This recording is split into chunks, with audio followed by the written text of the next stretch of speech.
इश्क की door part 24। पिछले भाग में हमने देखा कि रात होने लगी थी और सभी बीच से होटल की तरफ बढ़ गए थे। अब आगे रात को हर किसी के मन में अपने अपने ख्याल उमड़ रहे थे। अथर्व के दिल में बस स्थिति की छवि थी, उसकी मुस्कान, उसकी आंखें, उसका हर हाव भाव। रसिका के दिल में अथर्व की चाहत धड़क रही थी, पर बेआवाज, चुपचाप। और शिवांश, वह रसिका के बारे में सोच रहा था, उसकी उदासी, उसकी खामोशी को महसूस करते हुए।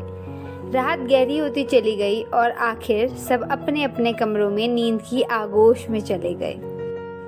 अगली सुबह अथर्व उठकर स्थिति को देखने गया, लेकिन कमरा खाली था। उसने सोचा शायद स्थिति नाश्ते पर हो, मगर पूरा होटल खंगालने के बाद भी स्थिति कहीं नजर नहीं आई। उसका दिल तेजी से धड़कने लगा। नहीं, कहीं ऐसा तो नहीं। उसे तुरंत शिवांश की वो चेतावनी याद आ गई, स्थिति की जान को खतरा है। फौरन उसने सबको जगा दिया। घबराए हुए चेहरे, बेचैनी से भरे स्वर, हर कोई पागलों की तरह स्थिति को ढूंढने लगा। होटल के हर कोने में अफरा तफरी मच गई और तभी अथर्व की नजर होटल के बाहर वाले दरवाजे पर पड़ी। वहां स्थिति खड़ी थी, बिल्कुल शांति से सिक्योरिटी गार्ड से कुछ बात कर रही थी। उस पल अथर्व खुद को रोक नहीं पाया। वह भागता हुआ गया और बिना कुछ सोचे समझे स्थिति को कसकर गले लगा लिया। उसकी पकड़ इतनी मजबूत, इतनी डर और बेचैनी से भरी थी कि मानो कह रही हो, मैं तुम्हें खो नहीं सकता। स्थिति अचानक सन्न रह गई। उसका दिल इतनी तेजी से धड़कने लगा कि मानो छाती से बाहर आ जाएगा। उसने धीमे पर कांपती आवाज में कहा, अथर्व, छोड़ो मुझे। उसकी आवाज सुनकर अथर्व जैसे होश में लौटा। उसने तुरंत अपनी पकड़ ढीली कर दी और स्थिति से दूर हो गया। उसकी आंखों में डर और बेचैनी साफ झलक रही थी, पर ये सब देख चुकी थी रसिका। उसके चेहरे पर दर्द की परतें थी। उसकी आंखें अनजाने आंसू से भीग गई। एक गहरी सांस भरते हुए वह तुरंत पलटी और भागती हुई अपने कमरे में चली गई, जैसे अपने दिल के टूटे टुकड़ों को छुपा रही हो। स्थिति ने अथर्व को देखा। उसकी आंखों में डर, चेहरे पे चिंता। वह गंभीर स्वर में बोली, कमरे में चलो, तुमसे कुछ जरूरी बात करनी है। और बिना किसी प्रतिक्रिया का इंतजार किए वह कमरे की ओर बढ़ गई। अथर्व वहीं खड़ा उसकी पीठ को देखता रहा। दिल अभी भी जोरों से धड़क रहा था। स्थिति जैसे ही अपने कमरे की तरफ जा रही होती है, तभी तिथि उसे देख लेती है और तेजी से कहती है, तू कहाँ चली गई थी? कितनी देर से ढूंढ रहे तुझे, बहुत डर गई थी मैं। स्थिति मुस्कुराते हुए कहती है, दी कहीं नहीं गई थी, बस थोड़ी देर बाहर तक चली गई थी। लेकिन तिथि गुस्से और प्यार के मेलजोल अंदाज में बोली, नहीं, अब मैं तुझे एक मिनट के लिए भी अकेला नहीं छोड़ूंगी, समझी? कहीं नहीं जाएगी तू अब। स्थिति कुछ कहने ही वाली होती है, लेकिन तिथि उसकी एक बात सुने बिना उसका हाथ पकड़ लेती है और कहती है, नहीं, अब मैं तेरी कोई बात नहीं सुनूंगी। और फिर वह स्थिति को लेकर सीधे उसके कमरे में चली जाती है। थोड़ी देर बाद कमरे का दरवाजा खुलता है और अंदर आता है अथर्व। वह देखता है तिथि भी वहां बैठी है।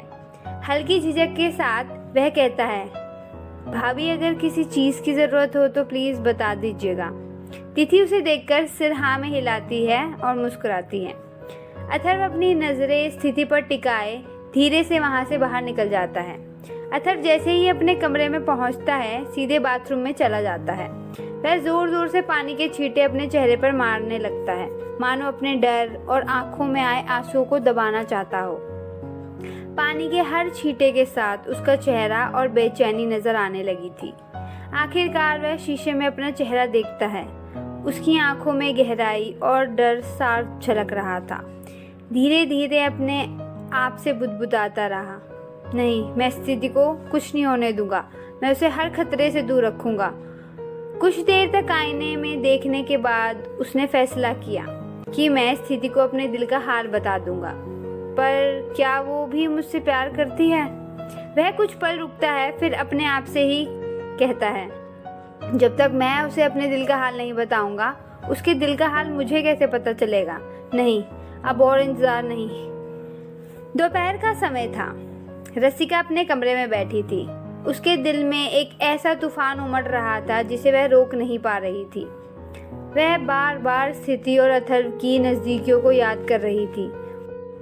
उसकी आंखों में आंसू थे, चेहरा लाल हो चुका था। तभी दरवाजे पर दस्तक होती है।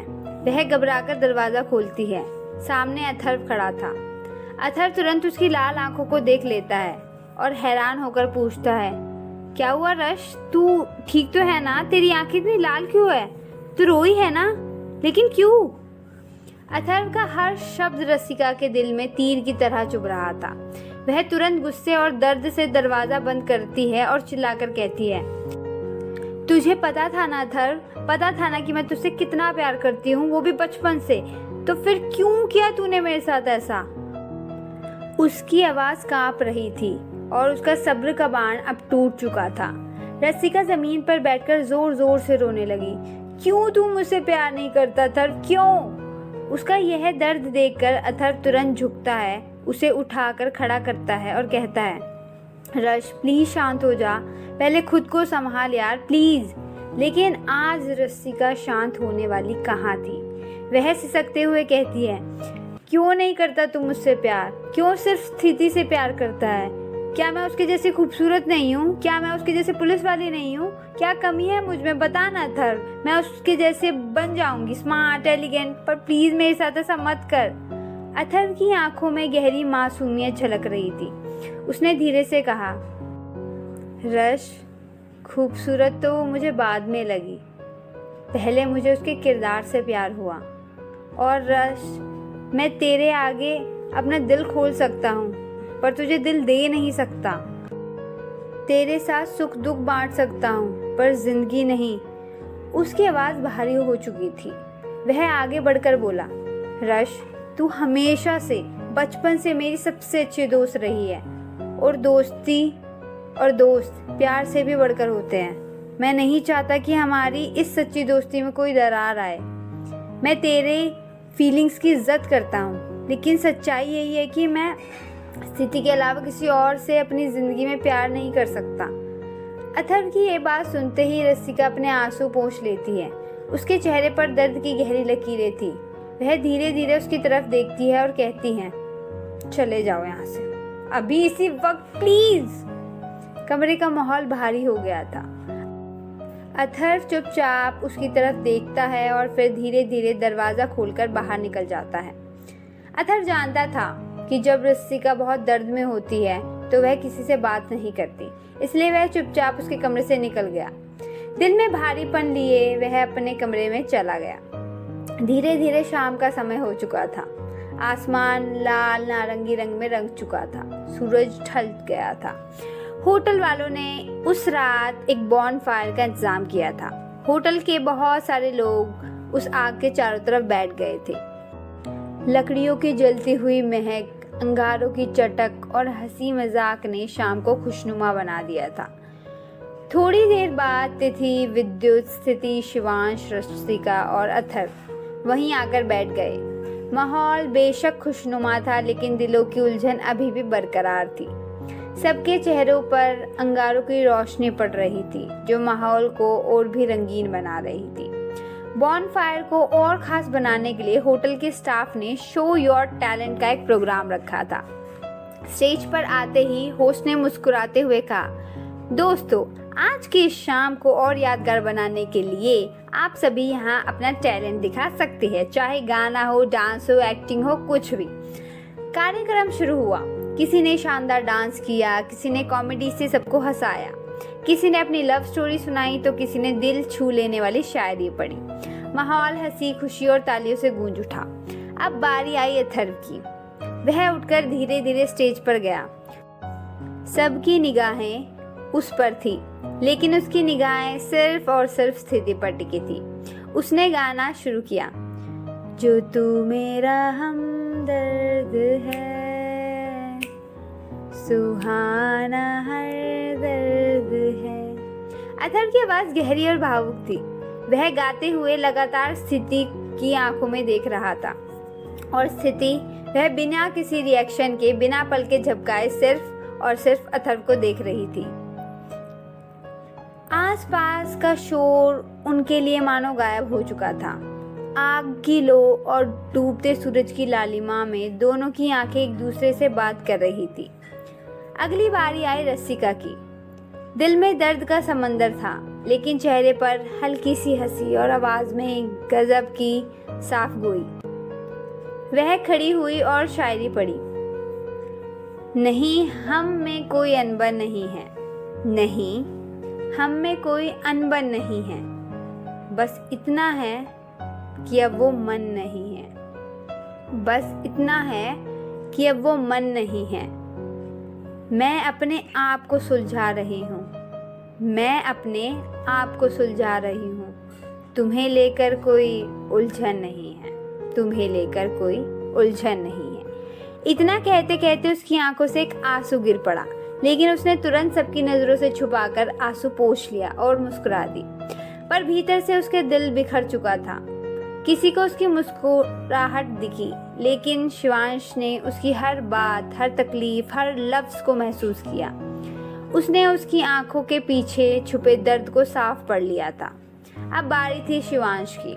वह उठकर खड़ा हुआ और माहौल को नर्म बनाते हुए बोला, अब मेरी बारी है। मैं सुनाता हूँ एक कविता उस शख्स के लिए जिसने इन कुछ दिनों में मेरे दिल पर जोरों से दस्तक दी है।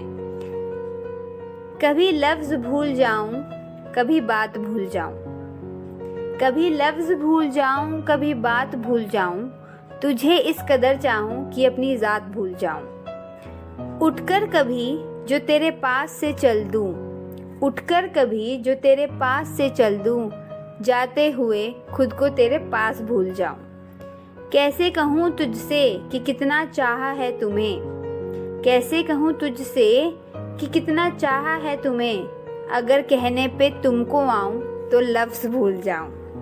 उसकी आवाज में सच्चाई और दिल की धड़कन झलक रही थी। कविता खत्म होते ही चारों तरफ से जोरदार तालियां और सीटियां बजने लगी। सब उसकी तारीफ करने लगे, लेकिन जिसके लिए कविता लिखी गई थी, यानी रसिका, वह अपने ही ख्यालों में खोई हुई थी। उसने तालियां सुनी, लेकिन कविता का संदेश शायद उसकी टूटी हुई दुनिया तक पहुंचा ही नहीं। सच तो तिथि और विद्युत दोनों जानते थे कि अथर्व ने गाना किसके लिए गाया और रसिका की शायरी किसके लिए थी और शिवांश की पोयम किसके लिए थी। जब स्थिति की बारी आई तो उसने मना कर दिया कि मैं कुछ नहीं करना चाहती, और वहां से उठकर चली गई। इसी के साथ ये रात भी खत्म हो गई और अगले दिन की शुरुआत हुई। अगला दिन अपने साथ एक नई कहानी लेकर आया। आज का दिन खास था क्योंकि आज अथर्व का जन्मदिन था। सुबह होते ही सूर्यवंशी परिवार और अवस्थी परिवार के सभी सदस्य लक्षद्वीप के उस होटल में अपने बच्चों को सरप्राइज देने पहुंच गए। दोनों परिवारों को अचानक सामने देखकर सब बच्चे खुश हो गए। चारों तरफ हंसी, प्यार और अपनापन बिखर गया। लेकिन इस खुशी की भीड़ में भी कुछ आंखें आज भी खाली और बेरंग थी। कुछ दिलों में सुकून था तो कुछ दिलों में एक नई शुरुआत की खुशी। आज अथर्व ने मन ही मन में ठान लिया था कि वह स्थिति को सबके सामने प्रपोज करेगा। इसके लिए उसने गुप्त रूप से तैयारी भी शुरू कर दी थी। उसके दिल की धड़कनें तेज थी, पर चेहरा सामान्य बनाए रखा था। लेकिन इस साल पहली बार ऐसा हुआ कि रसिका ने अथर्व को सबसे पहले जन्मदिन की बधाई नहीं दी। अथर्व ने पूरे परिवार से आशीर्वाद लिया। सब नहा धोकर बाहर घूमने जाने के लिए तैयार हो गए। लेकिन तभी रसिका ने कहा, मेरी तबीयत कुछ ठीक नहीं है, मैं नहीं चलूंगी। यह सुनकर स्थिति ने भी धीमी आवाज में कहा, मुझे भी कुछ अच्छा नहीं लग रहा, आप लोग जाइए प्लीज। तभी सबने एक साथ कहा, अगर हमारी दोनों बेटियां नहीं चलेगी तो हम भी नहीं जाएंगे। स्थिति और रसिका ने एक दूसरे को देखा और कहा, अच्छा ठीक है, हम चल रहे हैं, आप लोग अपना प्लान खराब मत कीजिए। और फिर सब तैयार होकर बाहर घूमने चल दिए। पूरा दिन सभी ने मिलकर जमकर मस्ती की। समंदर की लहरों में खेलते, नाव की सैर करते, रेतीली जमीन पर भागते। सब बच्चों की हंसी गूंज रही थी। कुछ देर के लिए सब भूल गए थे कि किसी के दिल में उदासी भी है। रात हो चली थी। अब अथर्व सबको डिनर के लिए रेस्टोरेंट में ले गया, जहां उसने स्पेशल डेकोरेशन कराई थी। माहौल बहुत खुशनुमा था। सभी ने एक साथ डिनर खत्म किया। तभी अचानक विद्युत खड़ा होकर बोला, आज मेरे भाई का बर्थडे है, तो चलिए सब मिलकर केक काटते हैं। सब खुश होकर तालियां बजाने लगे। अथर्व के सामने केक लाया गया। जैसे ही अथर्व केक काटने वाला था, रसिका अचानक बोली, अरे बुद्धू, कैंडल ब्लो करके विश नहीं करोगे? फिर वो अचानक रुक गई, जैसे कुछ याद आ गया हो। सबकी निगाहें उसी पर टिक गई। अथर्व मुस्कुराया और बोला, जरूर रश, तुमने ही तो सिखाया था। केक कटिंग के बाद अथर्व खड़ा हुआ और बोला, आप सब अपनी अपनी जगह पर बैठ जाइए, मुझे कुछ कहना है। सभी ने हैरानी से उसकी ओर देखा। अथर्व ने गहरी सांस ली और अपनी जेब से एक रिंग निकाली। धीरे धीरे वह स्थिति के पास गया और घुटने पर बैठ गया। उसकी आंखों में हिम्मत और दिल में बेचैनी थी। वह बोला, ज्यादा कुछ तो नहीं जानता मैं प्यार के बारे में, बस तुम सामने आती हो तो तलाश खत्म हो जाती है। आई लव यू स्थिति, विल यू मैरी मी? उसकी आवाज पूरे हॉल में गूंज उठी थी। आगे क्या होगा जानने के लिए हमारे साथ बने रहिए।